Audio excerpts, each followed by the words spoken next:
with the president, Sean. All right, Jennifer, thank you tonight. And as the situation in Iraq continues to spiral out of control, liberals are very quick to come to President Obama's defense. But let's go back in history. The real question tonight is, how did we get to this point where all the gains in Iraq have been lost in a matter of weeks? Now, remember, prior to the Iraq War in 2003, Democrats were extremely vocal in recognizing this reality, that Saddam Hussein was indeed a threat. You may remember this. Intelligence reports show that Saddam Hussein has worked to rebuild his chemical and biological weapons stock, his missile delivery capability, and his nuclear program.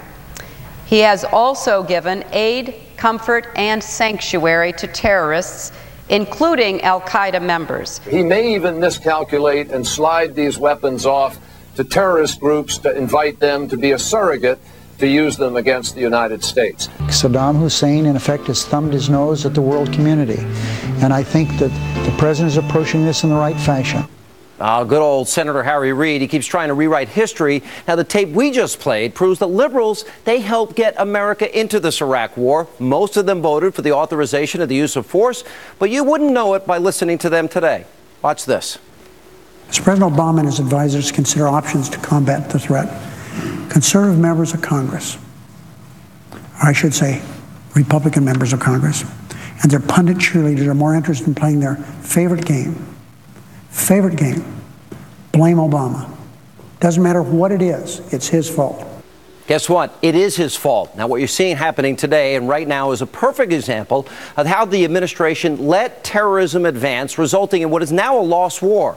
Now, when the situation gets tough, we saw this. Democrats, they retreated. They turned to politics. And what you're about to see is that the party of the left, they will do and say anything about this nation, but by the way, also our brave troops, regardless of the negative impact that rhetoric has both at home and abroad. Here's what I mean.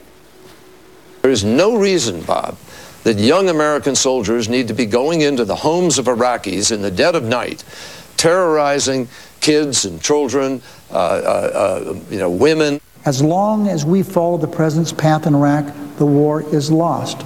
This war must end. The American people have lost faith in the president's conduct of the war. The American people have spoken.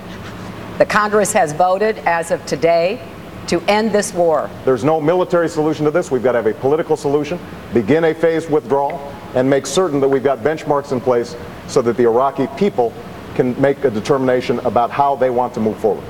That is the type of language that takes winning off the table, and in this case, it helped diminish public support for the Iraq war. Now, this is not the first time that we've seen the left and liberals use downright reckless rhetoric against America and our brave men and women in uniform. Remember what this future Secretary of State once accused his fellow soldiers of doing. Take a look. They had personally raped, cut off ears, cut off heads, taped wires from portable telephones to human genitals and turned up the power, cut off limbs, blown up bodies, randomly shot at civilians, razed villages in a fashion reminiscent of Genghis Khan. That wasn't true, nor was it true when John Kerry accused our men of killing men and women and children in the dark of night in Iraq. Now, when it came to the surge in Iraq, Democrats, they dug in their heels. They said it wouldn't work. Then Senator Obama put out a statement in January 2007. It read, quote, "I cannot in good conscience support this plan." Well, he was wrong, because less than a year later, statistics proved that the surge not only worked, but it won the war. And according to the American Forces Press Service, the overall number of attacks in Iraq, that was down 55%. Civilian deaths in Baghdad were down a staggering 75%. Casualties among Iraqi security forces, that was down 40%. And plain and simple, the surge that Obama didn't support worked. The numbers do not lie. But even after this incredible turnaround, the left, they still couldn't admit that the surge worked. And in particular, President Obama. Back when he was campaigning to be commander-in-chief, he was out there crisscrossing the country promising this.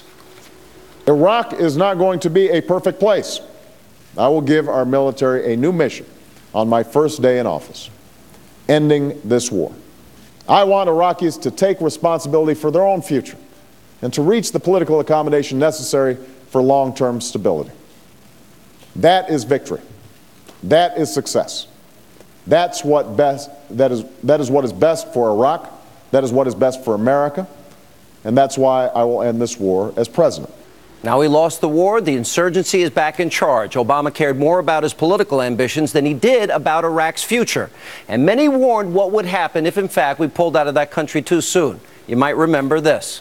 Begin withdrawing before our commanders tell us we are ready would be dangerous for Iraq, for the region, and for the United States.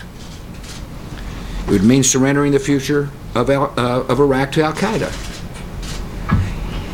It'd mean that we'd be risking mass killings on a horrific scale. You could see in the Shia South, the Iranians reaching over and grabbing to take power. You could see in the Sunni Northwest, the al-Qaeda folks taking power and taking leadership in that area and establishing a base for terror that could be awful for us for many, many years indeed. They were right, and the chaos we now see in Iraq can be attributed directly to our current commander-in-chief's decision, not George W. Bush. A terrorist state has now been reborn. The fighting today, fierce and ever closer to Baghdad. Each mark on the map now under control of the militant terror group. Iraq's biggest oil refinery has been shut down over security concerns as Islamic militants continue to capture new territory. Security officials tell NBC News the militants' next target may likely be Baghdad Airport. And today, city after city is now falling to the radical Islamic group ISIS. Airstrikes will be meaningless if we won't fight to win. And we're not going to fight to win, we shouldn't fight. 4,000 Americans died. Many more people were injured. We won the war, but we lost the political fight right here at home, just like in Vietnam. We cannot let this happen anymore.